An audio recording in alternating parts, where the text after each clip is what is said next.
നമുക്ക് ഇന്നൊരു ബോട്ടിങ്ങിന് പോയാലോ? നമ്മൾ ഇന്ന് അഷ്ടമുടി കായലിലൂടെയാണ് കേട്ടോ ബോട്ടിൽ പോകാൻ പോണത്. വേറെവർ I roam nature is the only stranger that I know എന്നല്ലേ പറയുന്നത്. എനിക്കും എപ്പോഴും തോന്നിയിട്ടുള്ള വേർഡ്സ് ആണ് കേട്ടോ ഇത്. അതേപോലെ പറയുന്ന ഒരു കാര്യമല്ലേ നേച്ചർ ഹീൽസ് എന്ന്. ഇതും വളരെ ശരിയാണെന്ന് എനിക്കും പലപ്പോഴും തോന്നിയിട്ടുണ്ട് കേട്ടോ. ഞാൻ, അമ്മ, വേദ, ജെറിച്ചേട്ടൻ, രാധാൻറ്റി, നീതു ചേച്ചി, വിനോദേട്ടൻ ആൻഡ് ധ്രുവ് കുട്ടൻ ഇത്ര പേരും കൂടെ ചേർന്നിട്ടാണ് കേട്ടോ ബോട്ടിങ്ങിന് അന്നത്തെ ദിവസം പോയത്.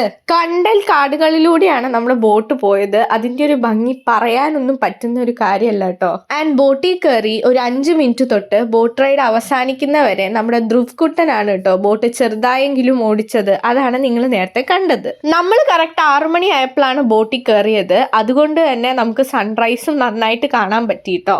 പിന്നെ ബോട്ടിങ്ങിന്റെ ഇടയിൽ നിന്ന് നമ്മൾ മരങ്ങളിലൂടെയും അതേപോലെ ചെറിയ പാലത്തിന്റെ അടിയിൽ കൂടെയും ഒക്കെ പോകുന്നുണ്ട് കേട്ടോ. അപ്പൊ നമ്മൾ തലയൊക്കെ കുനിച്ച് വേണം പോകാൻ വേണ്ടിയിട്ട്.